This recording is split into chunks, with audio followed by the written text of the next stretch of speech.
5번 교회 안에서의 자매의 위치. 예, 그래서 이 지금 주아리라 교회가 어떤 이세벨이라는 실제 그 이름이었는지는 모르지만 이 여자 선지자가 어떤 잘못된 교리와 실행을 행하는 것을 무분별하게 수용한 결과 교회가 완전히 잘못된 교리로 넘쳐나게 되었는데, 그렇다면 이제 성경에서 말씀하시는 그런 자매들의 교회 안에서의 적절한 위치가 어떤가에 대해서 간략하게 좀 살펴보겠습니다.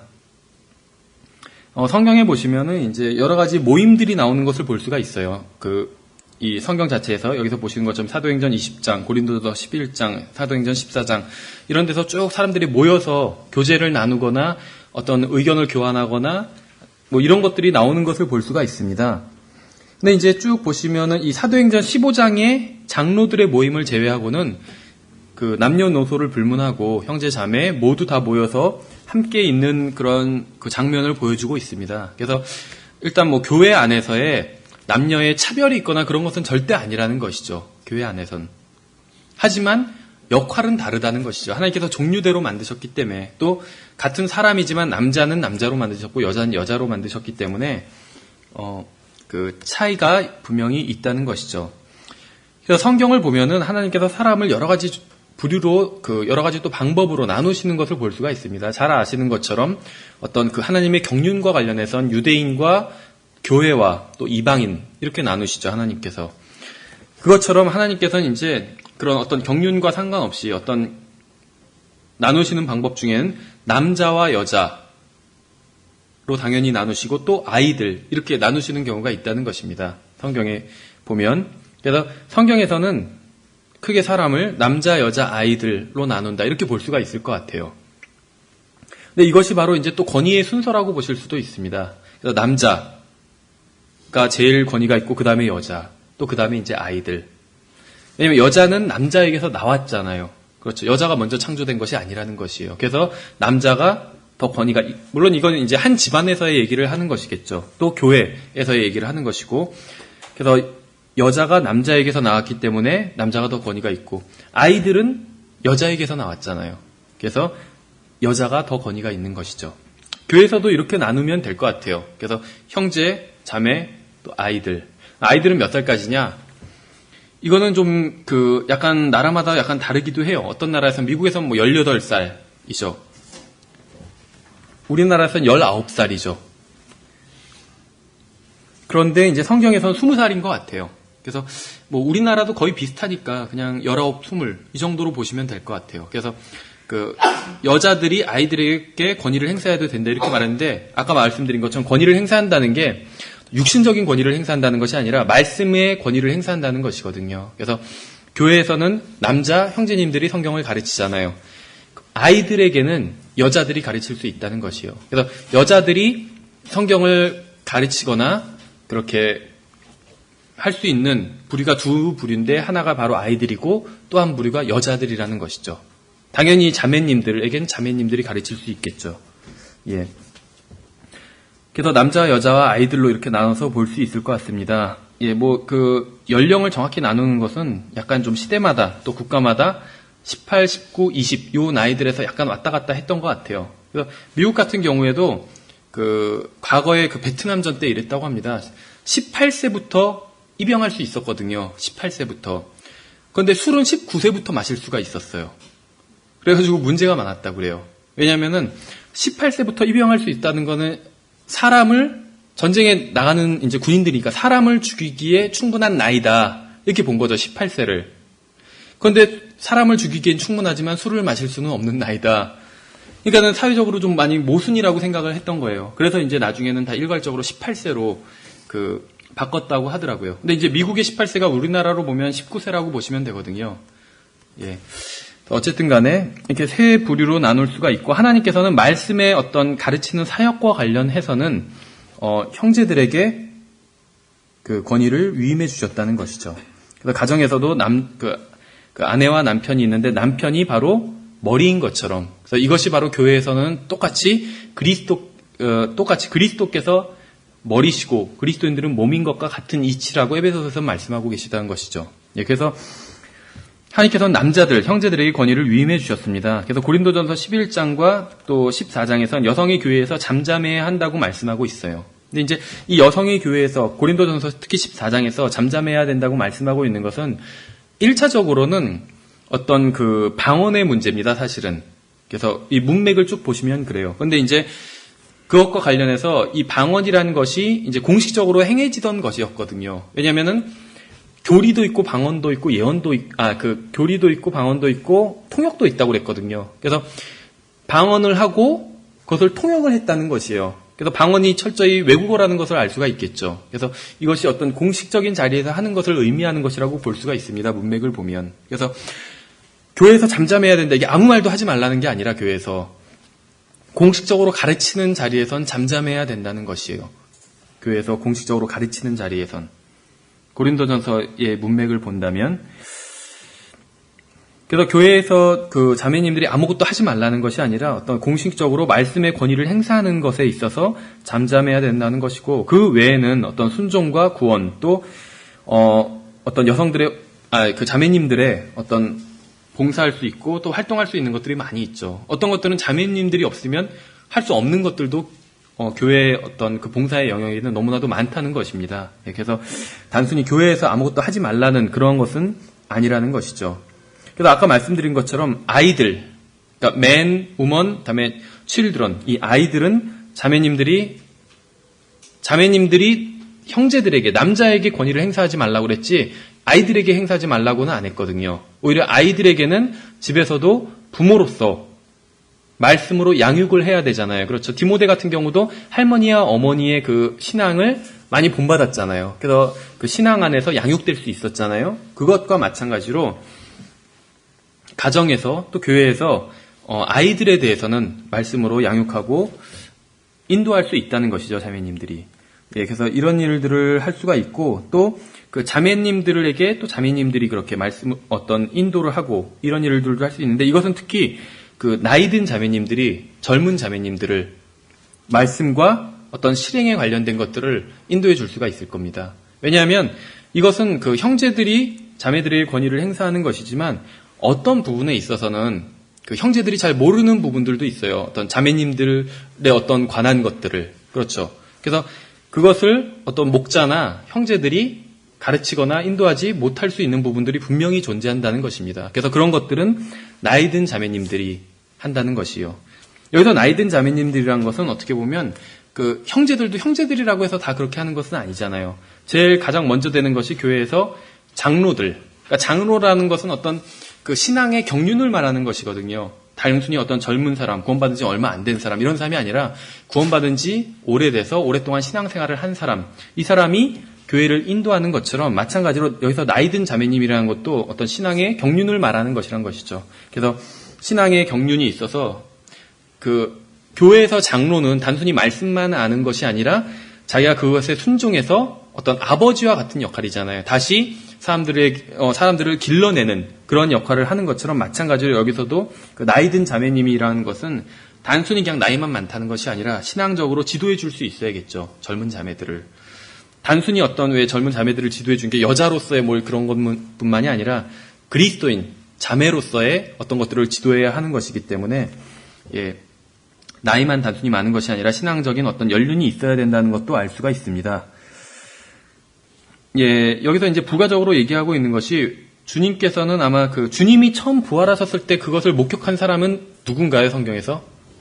예, 마리아 막달라 마리아잖아요. 그런데 그 고린도전서 15장 5절부터 8절까지 이제 15장 1절부터 4절까지가 복음에 대해서 사도 바울이 얘기해주고 있잖아요. 이게 무엇이 복음인지. 그 다음에 복음이 예수 그리스도께서 죽으시고 묻히시고 부활하신 것인데 가장 하이라이트가 바로 부활이잖아요. 그래서 그 복음이 그냥 꾸며낸 이야기인가 아니라 이렇게 많은 증인들이 있다고 해서 쭉 열거를 합니다. 그래서 베드로부터 시작해서 바울 자기, 가장 늦게 정말 그리스도인이 된 자기까지 그래서 붙이는데 자매들 얘기는 다 빼버려요.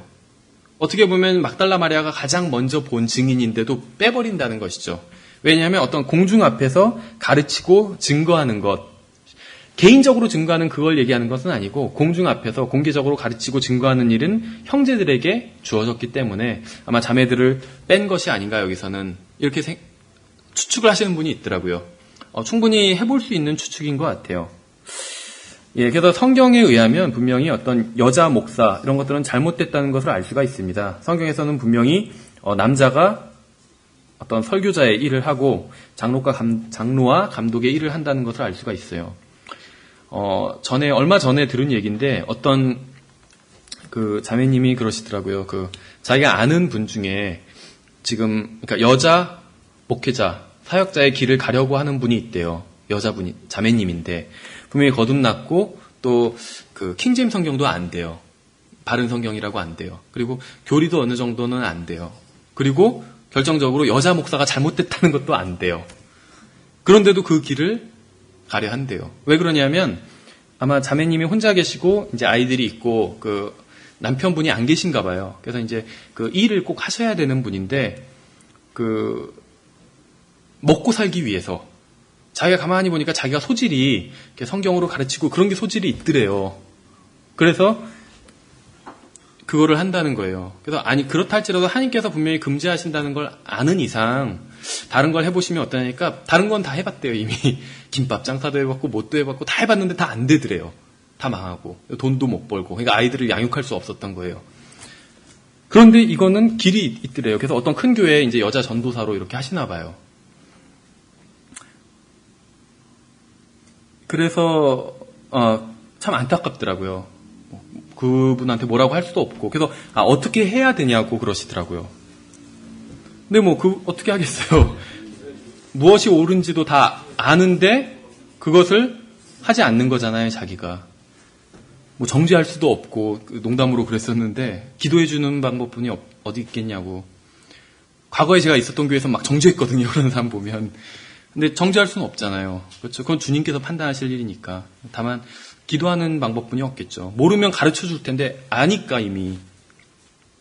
그런 게 생각나더라고요. 그 성경에서도 어떻게 보면 비슷한 경우는 아니지만 그런 말이 있어요. 성경에서 말이 안 되는 문장 찾아보신 적 있으세요? 앞뒤가 말이 안 되는 그러니까 한 문장에서 말이 안 되는 문장. 그런 게 있겠죠. 디도서인가요? 크레테인들은 모두 거짓말쟁이라고 어떤 크레테인이 말했다. 이런 거 말이 안 되는 문장이죠. 그럼 그 말도 거짓말이니까. 근데 사도행전 10장 14절에도 있어요. 사도행전 10장 14절을 보면 베드로 얘기인데 이 문장을 가만히 보면 말이 안 돼요. 사도행전 10장 14절을 보시면 이제 베드로한테 주님께서 환상으로 가증한 것들을 잡아먹으라고 하시는 그 배경입니다. 그때 베드로가 하는 말이에요. 14절에 구약성경에서 먹지 말라고 그랬잖아요. 그래서 베드로가 10장 14절에 베드로가 이르되 주여 그리할 수 없나이다. 주여 그리할 수 없나이다. 이 말이 가장 말이 안 되는 말이라는 것이에요. 주여 그리할 수 없나이다. 이게 한국말로는 주여 그리할 수 없나이다잖아요. 영어로는 not so Lord예요. not so Lord. 강한 반대부터 먼저 얘기하고 있는 거거든요. 그래서 어떤 분은 그러더라고요. 이 말처럼 말이 안 되는 말이 없다. 주여라는 말을 하지 말든지 아니면 그리할 수 없나이다는 말을 하지 말든지 둘 중에 하나를 X표에 해버려야 된다는 것이요. 빼버려야 됐었다는 것이요. 베드로는. 그렇죠. 주님이라고 부르면 순종해야 되잖아요. 그 말씀에. 그렇죠. 그리고 그리할 수 없나이다 할 바에는 주님이라고 부르지 말든지. 근데 주님이라고 하면서 그 명령에는 따르지 않겠습니다. 그 말이잖아요. 주여 그리할 수 없나이다.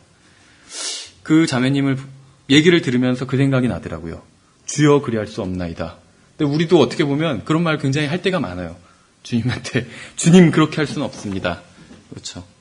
그래서 교회 내에서의 자매들의 위치에 대해서 살펴봤습니다. 그 다음에 이제 지도자의 타락과 관련돼서 보시면 아까 말씀드린 것처럼 20절에 보시면 계시록 2장 20절에 내 종들을 가르치고 꾀어 그렇게 나옵니다. 그래서 이세벨이란 여자가 교회에 침투해서 일반 물론 성직 계급이 있는 건 아니지만 어쨌든 간에 그 주님의 종들이라고 불리고 어떤 사역자들은 좀 더 성숙한 사람들이었겠죠. 그리고 하나님의 말씀도 더 아는 사람들이었겠죠. 그러니까 이제 가르치는 일을 했었겠죠.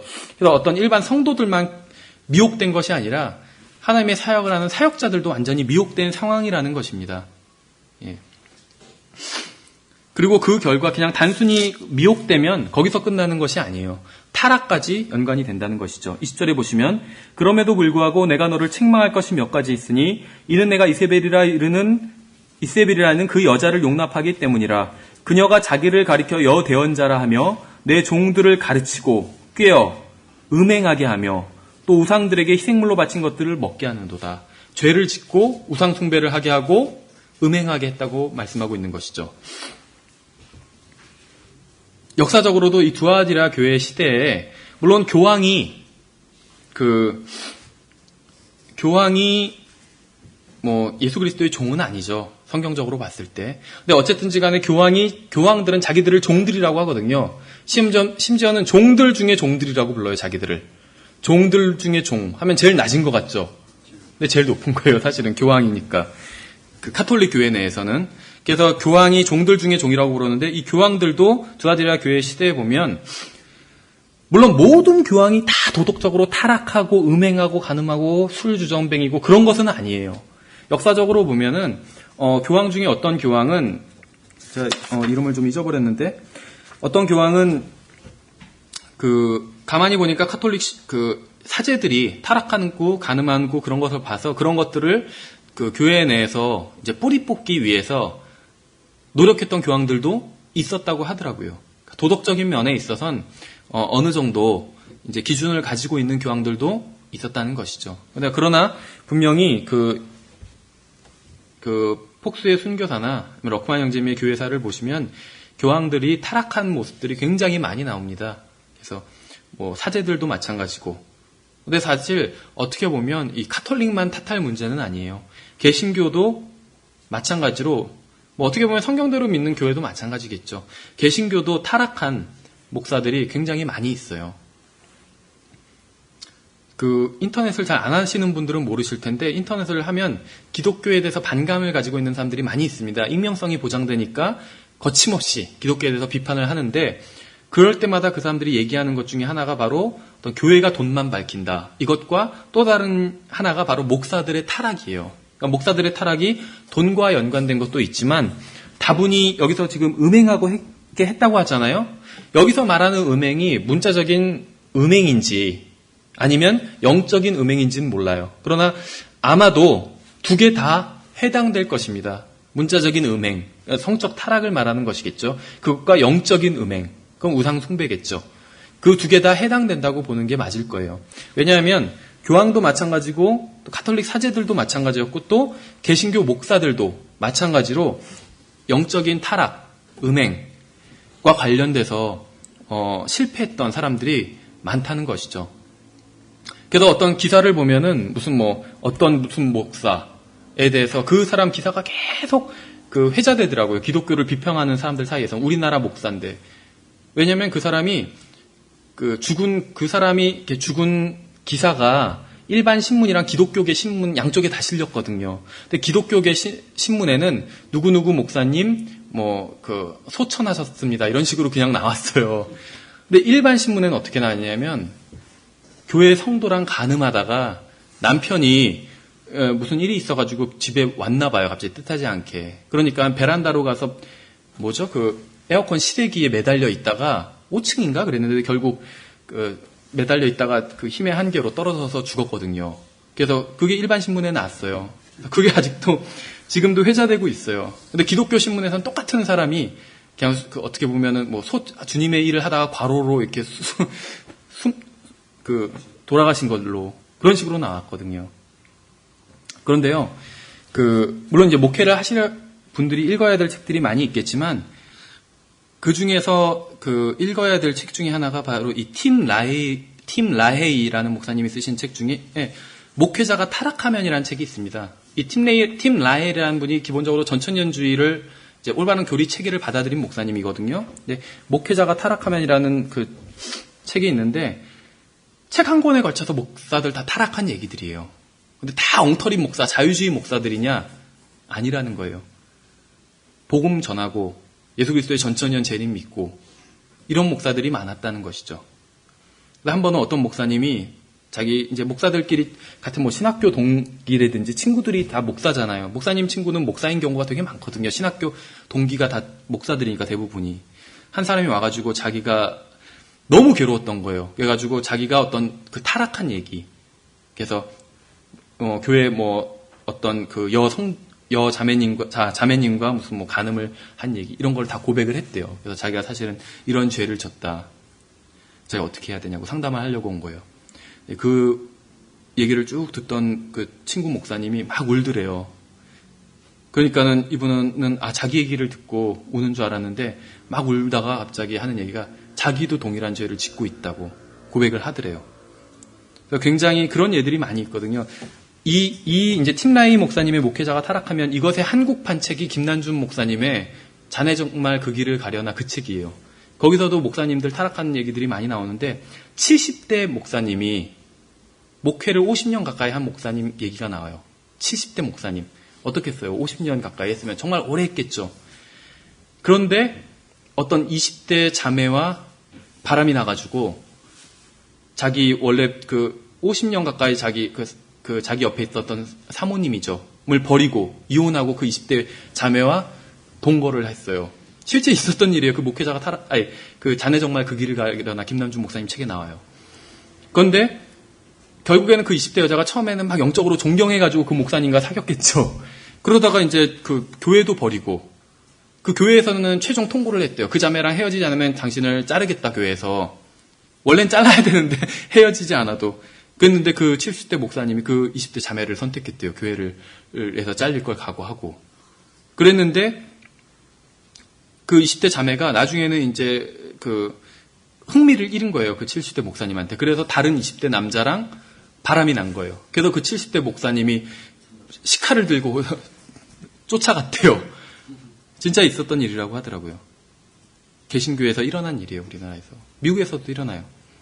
근데 이게 성경대로 믿는 교회들 가운데서도 일어난 적이 있어요. 우리나라는 아니고 미국의 이야기인데 미국의 바이블 빌리버들 사이트, 성경대로 믿는 사람들의 사이트들이 많이 있어요. 주로 이제 교회가 위주로 돼서 하는 사이트인데 이제 좋은 자료들을 이제 보기 위해서 그런 사이트를 정기적으로 방문해서 한번 글을 다 살펴보거든요. 훑어보고. 그런데 얼마 전까지만 해서 또 있었던 그 사이트가 없어져 버린 거예요, 갑자기. 왜 없어졌을까? 그렇게 생각하고 있는데, 다른 사이트를 보니까 이제 그 목사님이 썼던 글들 다 내렸더라고요. 다른 사이트에서도. 그래서 왜 내렸을까 했는데 딱 기사를 하나 링크돼 있는 걸 보니까 유아 강제추행 이런 걸로 미국에서 기소가 돼 버린 거예요. 그래서 그 교회에서도 물러나게 됐다고 하더라고요. 그것도 유아 남자 어린이였어요. 6세, 6세인가 7세인. 그래가지고 결국에는 이제 아마 유죄로 다 드러난 것 같더라고요. 왜냐면 그게 한두 건이 아니라 많았던 거예요, 보니까. 근데 그 목사님은 킹제임스 성경을 믿고, 우리랑 신앙은 똑같은 분이었어요. 그 목사님이 쓴 글들 시리즈가 있는데 그걸 아직도 갖고 있거든요, 제가. 누구라고 차마 말씀은 못 드리지만 아마 잘 모르실 거예요. 그런데, 그러니까는 어떤 이 죄, 타락, 이거는 사람을 가리지 않는다는 거죠. 누구나 공격하고 오히려 목사들을 더 공격할 수 있다는 거예요. 왜냐하면 가장 전쟁이 일어나면 지금 영적 전선을 형성한 거잖아요. 그럼 가장 취약한 곳에 누가 있어야 될까요? 가장 강력한 부대가 주둔을 해야 되고, 그렇죠? 옛날로 치면 가장 강력한 장수가 있어야 돼요. 그럼 거기에 또 공격이 집중이 돼요. 그렇죠? 쓰러진 거예요, 결국엔. 그 공격, 집중 포화를 받고. 다양한 형태로 유혹이 오겠죠. 물론 그런 유혹을 이긴 얘기들도 어떤 미국의 또 그런 근본주의 역사를 보면 종종 나옵니다. 그러나 또 다른 면으론 또 실패한 이야기들도 또 가슴 아프지만 너무나도 많다는 것이죠. 어쨌든지 간에 그래서 교회 지도자들도 충분히 타락할 수 있다는 것이죠. 그래서 이제 그들을 위해서 기도해야 되는 그러한 일이 필요할 수도 있겠죠. 그 다음에 이제 충성된 자들, 주님 말씀을 신실하게 붙잡는 자들, 여기서는 어떤 교회의 어떤 지도자들도 타락했지만 다 타락한 것은 아니었죠. 그래서 이제 주님의 말씀을 신실하게 붙드는 사람들에게 어떠한 상급을 주실 건지, 주로 이제 통치와 관련된 것을 볼 수가 있습니다. 그래서 그 통치와 관련된 그런 약속들을 주님께서 주시겠다고 하시는 부분이 나옵니다. 그 다음에 이제 두아디라 교회 시대의 요약 부분을 보겠습니다. 이 부분도 J.M. 캐롤의 필린 발자취에서 뽑아온 부분입니다. 이 두아디라 교회 시대에 여러 가지 잘못된 일들이 이제 많이 일어났고 했는데, 크게는 본다면 이제 세 가지를 들 수가 있습니다.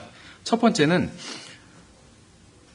그 교황들과 왕들이 정치 권력 투쟁을 했습니다. 그래서 결과적으로 이제 교황들이 승리를 하게 돼요. 그래서 일반 교회사 역사를 보면 뭐 샤를마뉴 대제의 어떤 구력 이런 것도 나오고, 그러니까는 그 왕들이 이 이전까지는 지금 왕들이 세속 왕들이 또 왕들과 황제겠죠. 황제들이 권력이 훨씬 더 강했거든요. 그래서 교황보다 강했다는 것이요, 권력이. 그러나 주아디라 교회 시대를 거치면서 이제 교황들의 권력이 훨씬 더 강해지게 됩니다. 왕들의 권력보다. 그래서 교황들의 권력이 강해지면서 카톨릭 체계가 견고해지겠죠. 카톨릭 체계가 어떤 교황 중심이니까, 교황과 크게 보면 사제 제도 중심이잖아요. 그래서 전체 그 카톨릭 교회 회원들을 관리하는 그런 시스템이라고 볼 수가 있겠죠. 그래서 교황이 정점에 있기 때문에 이 교황의 권위가 왕들의 권세를 넘어서면서부터는 카톨릭 교회 체제가 굉장히 공고해졌다고 볼 수가 있어요. 그래서 첫 번째 그것을 들 수가 있고, 구체적으로는 지금 아마 교회사들마다 약간 차이가 있을지는 모르겠는데, 이노센트 3세, 교황 이노센트 3세죠. 1198년부터 1216년까지 살았다고 합니다. 이 교황 이노센트 3세 때의 교황의 권력이 비로소 이제 왕들의 권력보다 확실히 더 강해졌다고 합니다. 두 번째 큰 일이 있었던 것은 이슬람이 발생하게 된 것이에요. 이 시기에. 그래서 대략 AD 570년경에 모하메드가 탄생했거든요. 모하메드가 처음에는 그리스도인들과 이렇게 가깝게 지냈다고 합니다. 그런데 모하메드는 다분히 이제 자기의 종교 체계를 구약 성경, 특히 모세오경에서 많이 아이디어를 차용해 왔거든요. 근데 이제 구약 성경만 놓고 봤을 땐 하나님께서 우상에 대해서 굉장히 강력한 경고를 하고 계신 것을 볼 수가 있죠. 그래서 우상에 대해서 그렇게 강력한 경고를 하시는 부분이 있고, 그것에 있어서 그대로 코란에, 우리나라 말로는 꾸란이라고 부르더라고요. 우리나라 이슬람 교도들은. 근데 어쨌든 우리 코란이라고 하니까 그 코란에 그대로 다 차용해 온 것이죠. 그래서 이슬람 교도들 또 코란에서도 우상 숭배에 대해서 강력히 경고하고 반대하고 있거든요. 그래서 처음에는 이 모하메드가 기독교인들과 좀 그렇게 불화 관계는 아니었었다고 합니다. 그런데 이제 모하메드 주변에 있었던 기독교인들이 대부분 카톨릭이었기 때문에 가만히 보니까는 우상 숭배를 하니까 이제 그때부터 이 기독교라고 하지만 사실은 카톨릭인 것이죠. 반목을 시작했다고 합니다. 그래서 이 시기에 있었던 일들, 어떤 교황의 권세가 더 강해진 것, 그리고 이슬람이 발생한 것. 그래서 결국에는 문제가 무엇이냐면 교황의 권세가 강해지면서부터 이제는 힘을 집중할 수 있게 된 것이잖아요. 그래서 어떤 로마 카톨릭에서는 구약 성경에서 말씀하시고 있는 그 물질적인 축복이 모두 다 로마 카톨릭에게 적용된다, 이렇게 받아들이기 때문에 그 결집된 힘을 이용해서 반대자들을 다 숙청해 버렸겠죠. 왜냐하면 천국을 건설하는데 방해가 되는 인물들이니까. 근데 문제는 뭐냐면 이 이슬람도 동일한 구약 성경이 이슬람의 모티브이기 때문에 다분히 물질적인 왕국을 추구한다는 것이죠. 그렇기 때문에 결국에는 두 세력이 충돌할 수밖에 없었겠죠, 당연히. 그래서 대략 1000년부터 1200년경에 여러 차례에 걸친 십자군 원정이 일어나게 됩니다. 예루살렘을 이슬람 세력이 차지하면서부터, 지금도 예루살렘이 구시가지와 신시가지가 있거든요. 근데 이제 성경에서 말씀하시는 그 예루살렘은 구시가지입니다, 주로. 그래서 그 구시가지는 거의 예전의 모습을 그대로 가지고 있다고 볼 수가 있습니다. 근데 예루살렘이 그러니까 세 가지 세력에 의해서 3등분이 되었어요.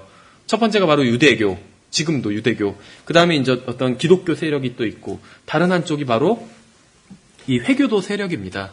그래서 예루살렘이라는 것 자체가 회교도에게 있어서는, 이슬람교에 있어서는 3대 성지 중에 하나잖아요. 세 번째 성지잖아요. 첫 번째가 메카, 두 번째가 메디나인가요? 그 다음에 세 번째가 예루살렘. 그러다 보니까 이제 이슬람 세력도 어떤 물질적인 왕국을 추구하는 세력이다 보니까 당연히 물질적인 왕국을 추구하는 또 다른 세력인 카톨릭과 충돌이 있을 수밖에 없었고, 이슬람 세력이 예루살렘을 완전히 점령했을 점령한 시기가 있었습니다. 그래서 카톨릭에서는 명목상으로는 이교도들에게 점령된 예루살렘을 기독교가 탈환해야 된다는 명목을 가지고 십자군 원정을 일으키게 됩니다. 그래서 여러분들 잘 아시는 것처럼 버틀란트 러셀인가요? 왜 나는 기독교인이 아닌가? 이런 책을 써서 많은 유럽의 젊은이들이 교회를 떠나도록 만들었다고 하잖아요. 근데 나는 왜 그리스도인이 아닌가의 내용이 대부분 그 로마 카톨릭이 행한 잘못된 것들, 특히 중세에 행한 비이성적인 그런 행위들에 대해서 비판을 하고 기독교가 이런 것이라면 난 기독교를 믿지 않겠다. 이제 이런 결론을 이끌어낸 것인데 그 중에 큰 부분을 차지하는 게 바로 이 십자군 원정에 대한 것입니다. 십자군 원정을 하면서 생각해 보세요. 한 군대, 이게 십자군이라고 주님의 군대라고 말은 부르지만 실질적으로는 물질적인 군대거든요. 그래서 군대가 어떤 지역을 통과하고 또 정복을 하면 굉장히 많은 수의 그 민간인들이 피해를 당하게 됩니다. 정신적인 어떤 피해뿐만 아니라 물질적인 피해, 그리고 학살을 당하고 또 어떤 강간을 당하고 이런 많은 피해를 당하게 된다는 것이죠. 그런 일을 자행했다는 것이요. 주님의 이름으로 십자군 전쟁이라는 것을 통해서. 예, 그래서 사실은 이 십자군 전쟁이 어떤 뭐 복음과 관련 있는 것이 아니라 그런 물질적인 어떤 정복 그런 것과 관련 있는 것을 볼 수가 있는 것이죠. 예, 그래서 두아디라 교회 시대에 이런 일들이 벌어졌다는 것이요. 굉장히 일단 암울한 시대라는 것을 볼 수가 있겠죠. 예, 그래서 이 시기에는 4페이지 위쪽 나가겠습니다. 이 시기에는 이제 가짜 교회가 참된 교회를 더욱 무섭게 핍박하던 시기라는 것을 알 수가 있습니다. 또 이 시기에 이제 배교한 교회는 무수한 종교 회의를 열어서 이제 카톨릭이 이제 체계를 잡았기 때문에 더 그런 종교 회의를 열었겠죠. 로마 카톨릭이 거짓 교리들을 확고히 하고 또 그것을 가지고 참된 교회를 박해하는 구실로 삼은 것이죠. 이런 로마 카톨릭이 열었던 종교 회의, 그러니까 공회라고 우리가 부르는데 그 공회의 목적은 크게는 두 가지라고 보실 수가 있어요. 하나는 거짓된 교리를 확정하는 것. 그래서 법으로 아예 교회 법으로 제정하는 것이죠. 제정해서 이것을 안 믿으면 이것을 누구나 다 믿어야 된다. 제정한 것이죠. 그리고 두 번째는 이제 성경대로 믿는 사람들을 박해하는 것을 결의하는 것이에요. 관련이 있겠죠. 거짓된 교리를 만들고 이것을 안 믿으면 그 사람은 그 주님을 대적하시는 것이므로 우리가 처단하겠다. 이렇게 해버리는 것이죠. 네, 그런 거짓된 교리들을 당연히 성경대로 믿는 사람은 받아들일 수 없었겠죠. 그래서 그 다음엔 당연히 성경대로 믿는 사람들을 박해하는 그런 결의를 하는 또 공회들이 열릴 수밖에 없었겠죠. 예, 보시는 것처럼 AD 451년에 칼세돈에서 황제 마리아네에 의해서 소집된 종교회의에서는 이제 마리아 숭배 교리가 공포되었습니다.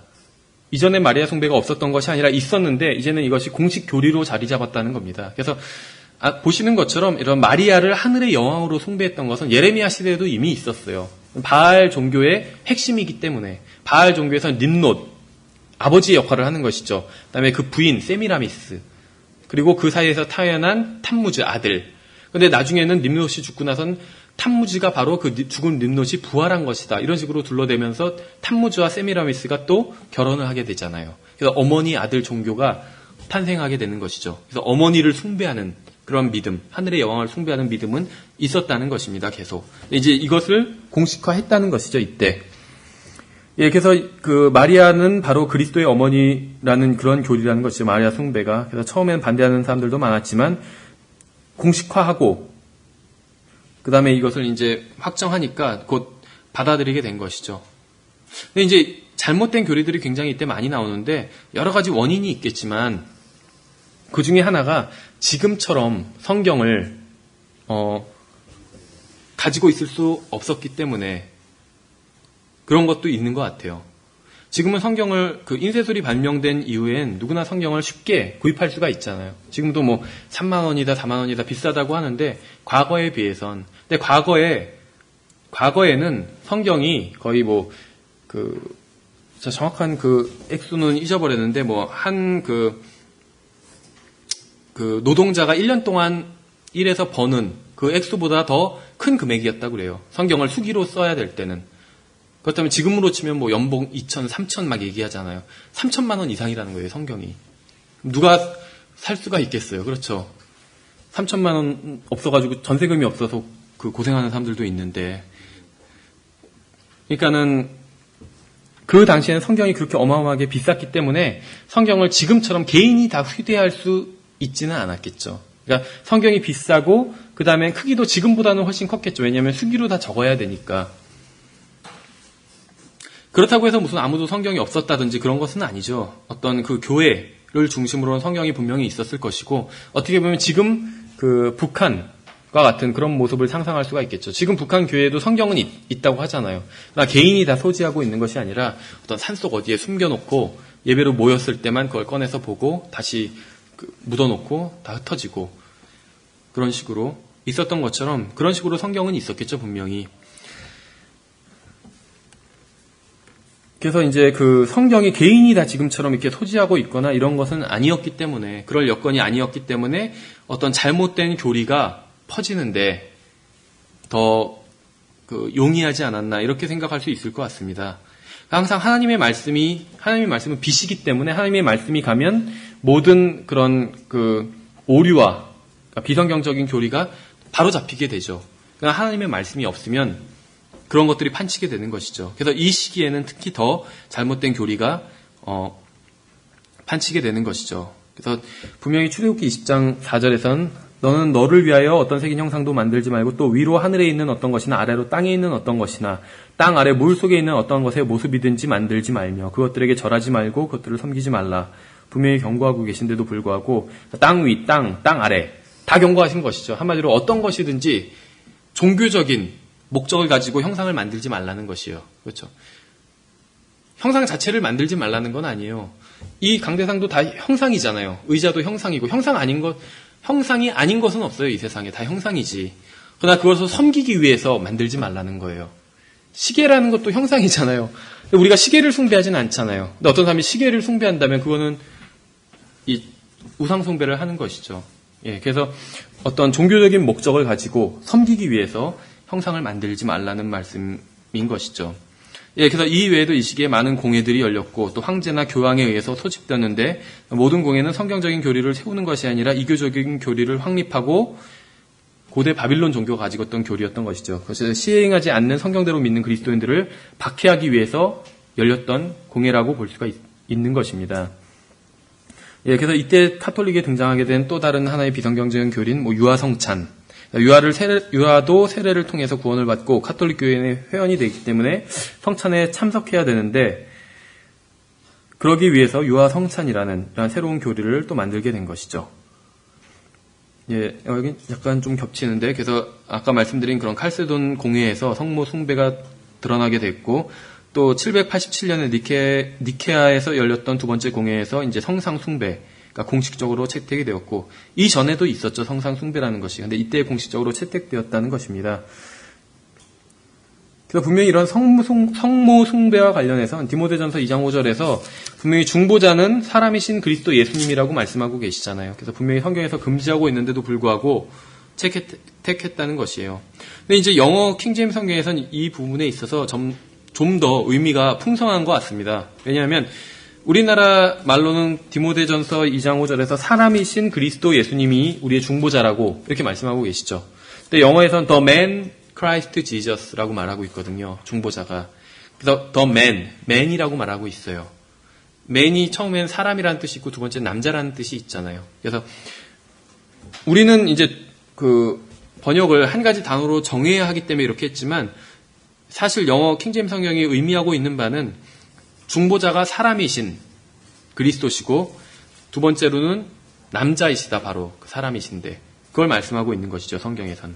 그래서 로마 카톨릭에 대해서 로마 카톨릭의 거짓 교리들을 비평하는 그러한 책들을 보면 영어로 된 책들에선 이 구절 특히 The man이란 부분을 강조를 많이 합니다. 우먼이 아니다. 중보자는 성경에서 man이라고 했지 우먼이라고 하지 않는다.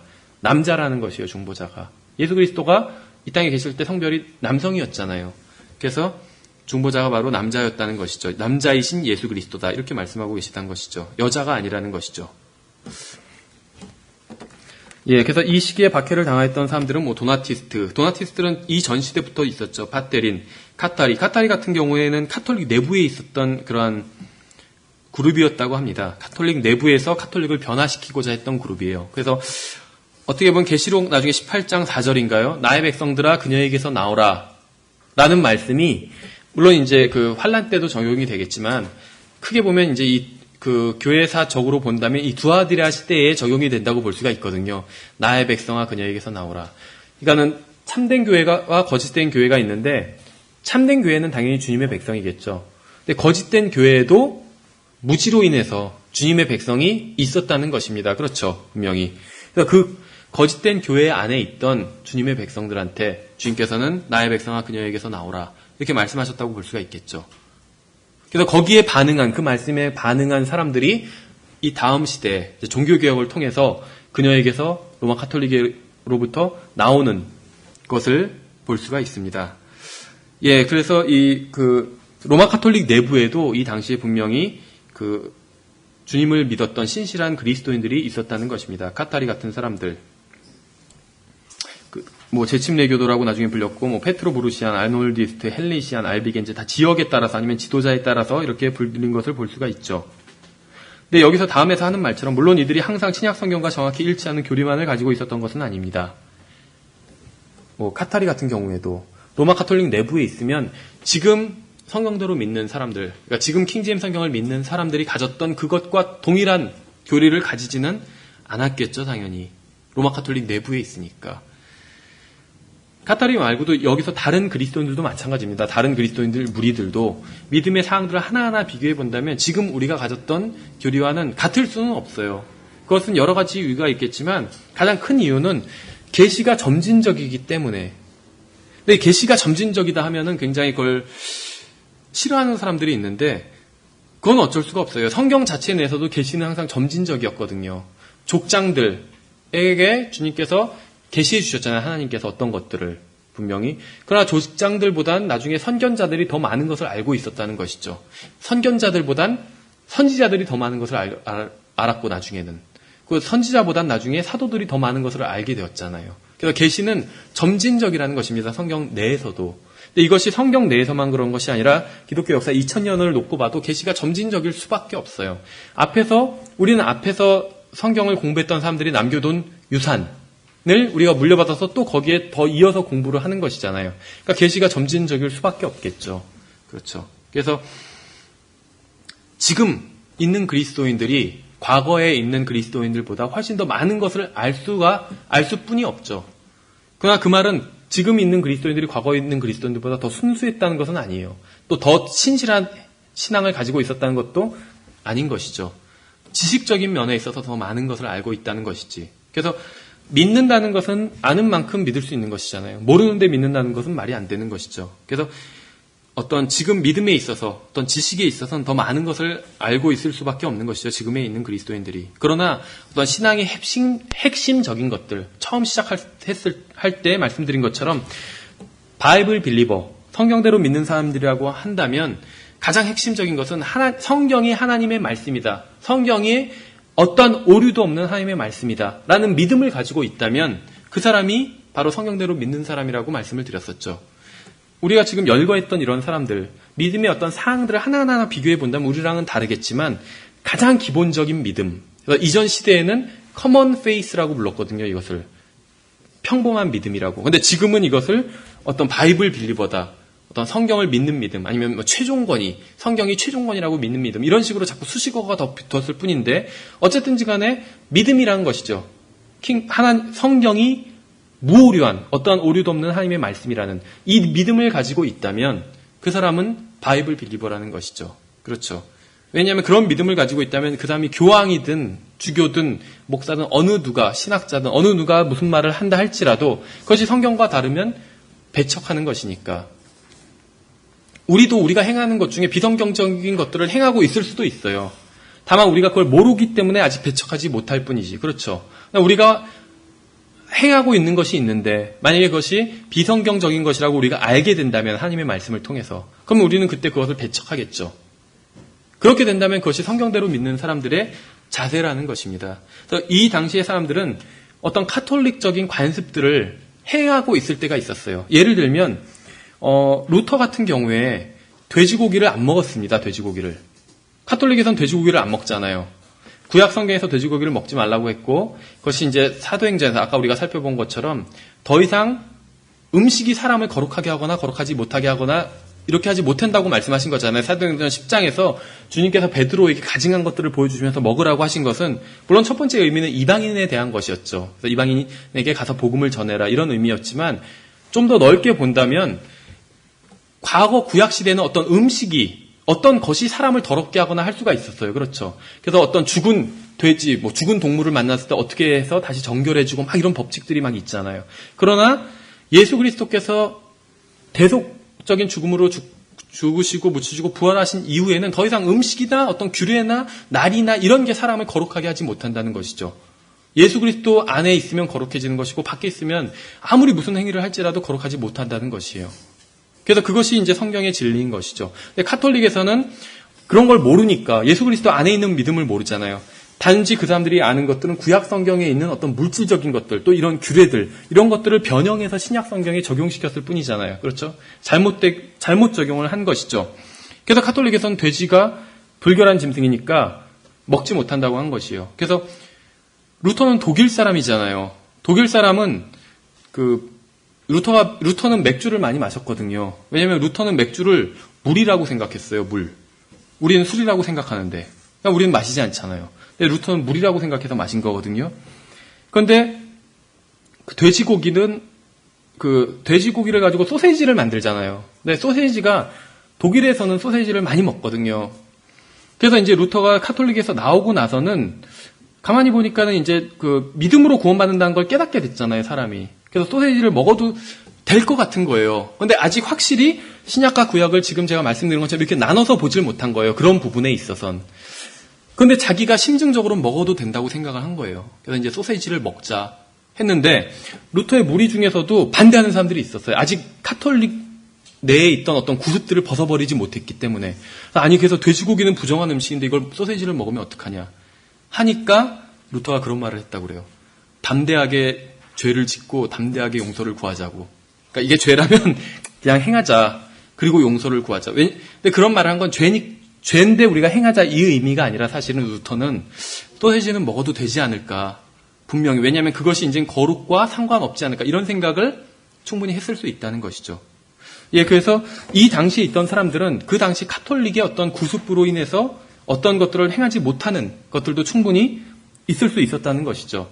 그러나 그 사람들이 그것이 자기들이 성경을 보고 깨닫게 되었을 때는 과감하게 버릴 수 있었다는 것입니다. 그래서 그런 성경에 대한 자세가 우리와 동일하기 때문에 이 사람들이 우리의 믿음의 선조들이다라고 부를 수 있었던 것이죠.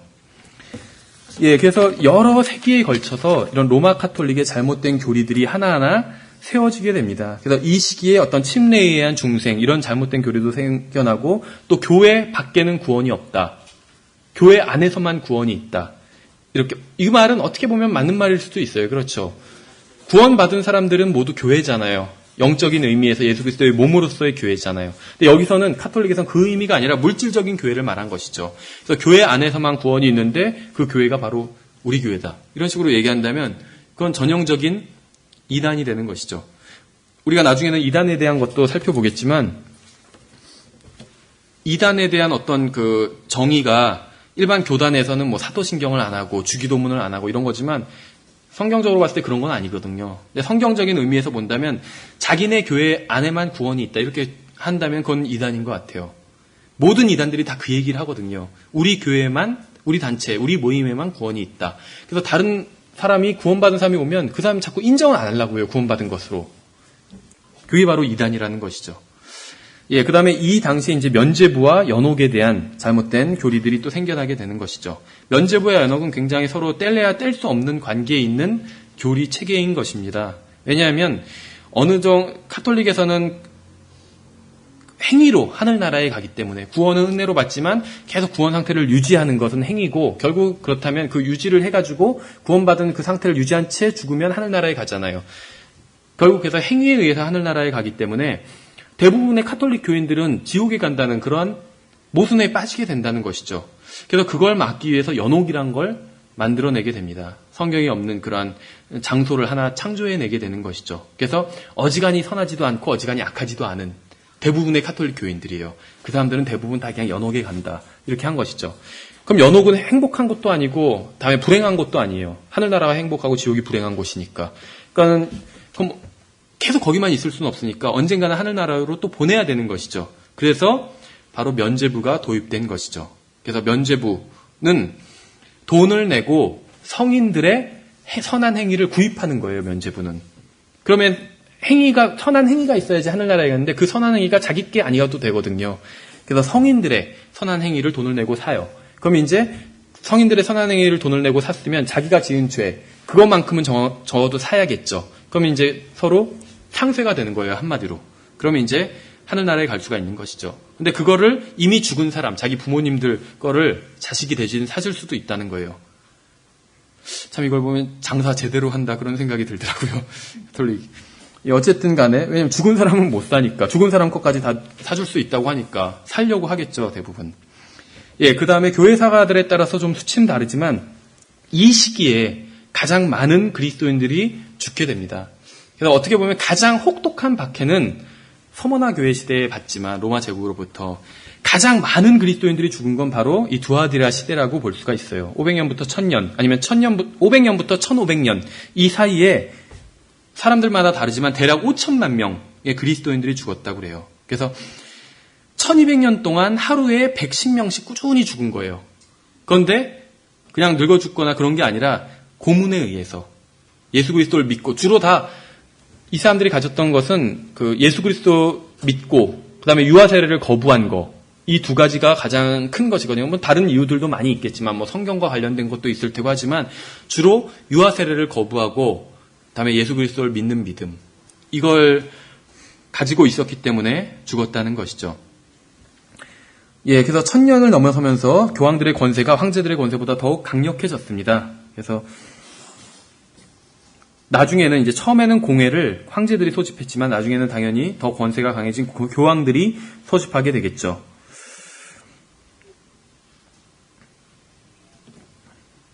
예, 그래서 보시는 것처럼 이제 이 시대에는 어떤 그 공회가 소집될 때 아까 두 번째 목적을 말씀드린 것처럼 뭐 페트로 브루시안이나 아놀디스트 이런 사람들을 박해하기 위해서 공회가 또 소집되기도 하고 그런 것들을 결의하기 위해서, 그래서 성경에서 교회사의 어떤 교회사를 예언적으로 잘 보여주는 구절들이 여러 구절이 있는데 바로 마태복음 24장 9절과 요한복음 16장 2절인 것 같아요. 보시는 것처럼 그때 그들이 너희를 넘겨주어 고통받게 하고 너희를 죽이리니 너희가 내 이름으로 인해 모든 민족들에게 미움을 받으리라. 예수 그리스도를 믿었기 때문에 박해를 받은 것이잖아요. 요한복음에서는 그들이 너희를 회당들에서 내쫓을 것이요 참으로 때가 이르면 너희를 죽이는 자마다 자기가 하나님을 섬긴다고 생각하리라. 우리의 믿음의 선진들, 이런 페트로 브루시아, 뭐 아놀디스트 이런 사람들을 죽일 때, 종교 재판소에서 죽일 때 예수 그리스도의 이름으로 죽였어요. 저주를 하면서 우리가 예수 그리스도의 대리자로서 너를 저주하노니 하면서 죽인 거예요. 지금 본다면 굉장히 끔찍한 일이죠. 그래서 주님께서 어떻게 보면 이 말은 말이 안 되는데, 어떻게 하나님을 믿는 사람들을 죽일 때 하나님을 섬긴다고 하면서 죽인다. 말이 안 되잖아요. 말은 안 되지만 예언이 정확히 성취됐다는 것이죠. 주님께서 미리 앞을 내다보고 하신 말씀인 것이죠. 예, 그래서 화채설, 교황 이노세트 3세에 의해서 이때 이제 교황의 권세가 더 강해졌다고 했잖아요. 화채설이라는 것이 또 공식적으로 채택이 된 것이죠. 화채설이라는 것은 말씀드린 것처럼 어떤 카톨릭 사제가 기도하는 순간 그 빵 조각이 진짜 예수 그리스도로 변화한다. 이런 이단 교리라고 말씀을 드렸죠. 예, 그 다음에 여기선 나와 있지 않지만 1232년에 종교재판소가 이제 처음으로 열리게 된다고 합니다. 물론 이 이전에도 박해를 했지만 종교재판소라는 게 열리면서부터 이제는 공식적으로 이것이 하나의 그 공식적인 기구가 출범한 것이죠. 그래서 다른 믿음을 가지고 있는, 카톨릭과 다른 믿음, 특히 성경적인 믿음을 가지고 있는 사람들을 박해하기 위해서 종교재판소가 설치가 된 것이죠. 예, 그래서 나머지 부분들을 한번 참고로 읽어보시고요. 예, 이 다음에 이제 다음 시간에 4대 교회에 대해서 살펴보도록 하겠습니다. 예, 수고하셨습니다.